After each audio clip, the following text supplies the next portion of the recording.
how to clear cache on your application on your iPhone.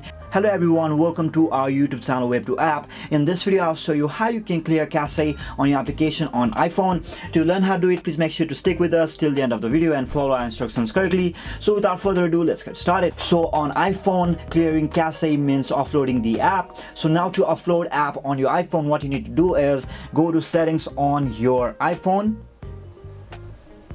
So right now I'm on settings section on my iPhone. Now scroll down to find General. Just tap on it and tap on the option that says iPhone storage. So here you will be able to choose any app of your choice to offload the app or clear cache of that application.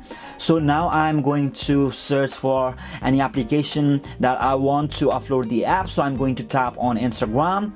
So now to clear cache on this application or Instagram application, what it does is free up storage used by the app but keeps its document and data. Reinstalling the app will place back your data if the app is still available on App Store. So all you need to do is just tap on Offload App and again tap on Offload App, and you will be able to clear cache on particular application on your iPhone. So I hope it was very easy. So that's it for today. Thank you for watching our video. Don't forget to drop like and subscribe to our channel. We'll keep posting videos like this. See you in the next video.